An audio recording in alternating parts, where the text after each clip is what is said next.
एक शहर है जो समय से भी पुराना है। अगर काशी शिव की नगरी है तो ये शहर काल के देवता महाकाल का धड़ है।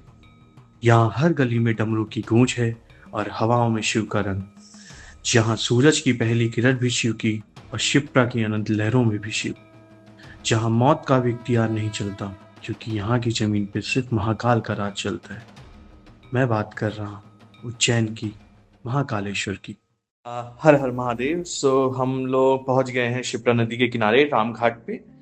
जैसा कि आप लोगों ने फर्स्ट व्लॉग में देखा ही होगा कि हम लोग आज ही उज्जैन पहुंचे हैं और समय थोड़ा कम है हम लोगों के पास, तो इसीलिए आज ही शाम से हम लोग दर्शन के लिए निकल गए हैं कि मैक्सिमम चीज़ें हम यहाँ पे कवर कर पाएंगे।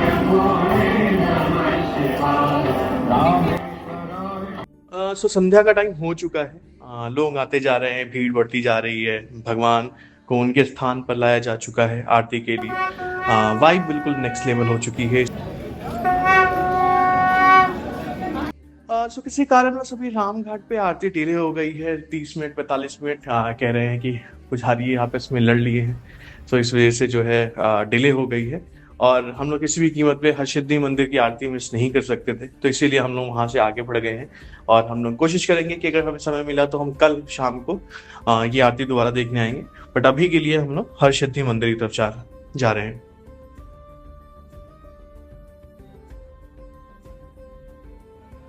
मान्यता है कि माता सती की मृत्यु पर भगवान शिव क्रोधित हुए। इसके बाद वो उनके मृत शरीर को लेके चारों लोक में तांडव करने लगे। सृष्टि की सुरक्षा के लिए भगवान विष्णु ने अपने सुदर्शन चक्र से माता सती का शरीर टुकड़े टुकड़े कर दिए, और जहां जहां ये टुकड़े गिरे उसे हम आज शक्तिपीठ के नाम से जानते हैं। ये मान्यता है कि यहाँ पे उनकी कोहनी गिरी थी, यानी एल्बो गिरी थी।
कहते हैं बैरागियों को बैराग, बंजारों को अपना घर, निहत्थों को उनका बल, भटकों को मंजिल, सबको यहाँ सब मिल जाता है।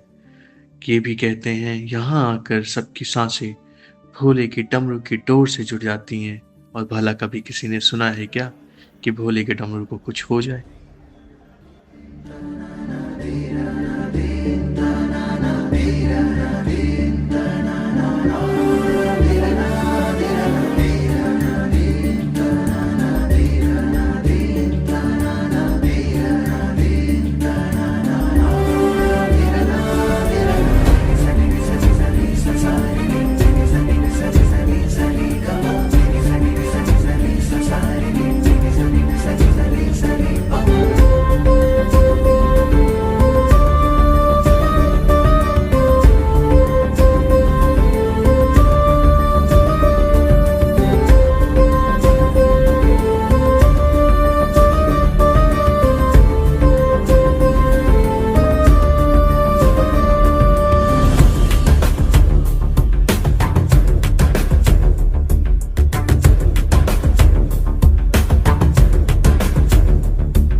अगर बात करें दर्शन का, संध्या आरती कैसे कर सकते हैं, तो शाम के 4 बजे जो है वीआईपी टिकट ओपन होता है। आप वहां से तत्काल टिकट दे सकते हैं।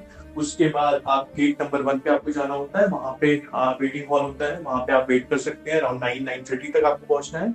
उसके बाद जब आरती का समय होता है तो वहां से आपको पूजा हॉल में ले जाया जाता है।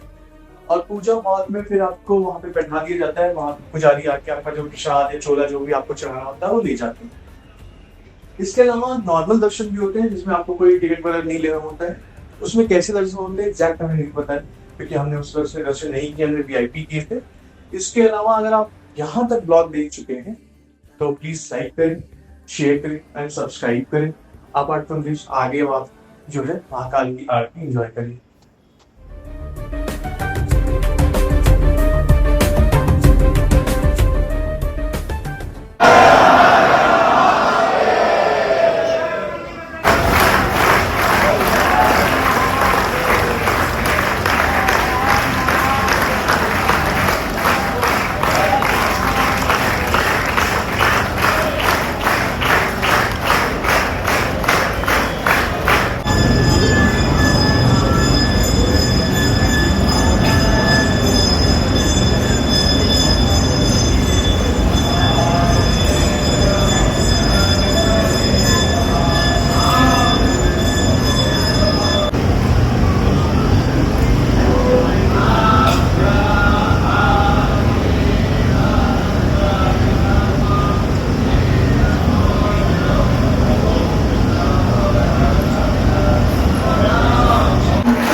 तालियों की गूंज, घंटी की धुन, ताल की मधुर संगीत, राजा के जयकार और महाकाल का रूप मन में लिए आज का व्लॉग यहीं समाप्त करते हैं। एक बार दोबारा आएंगे, तब तक के लिए धन्यवाद। अपना और अपनों का ख्याल रखें।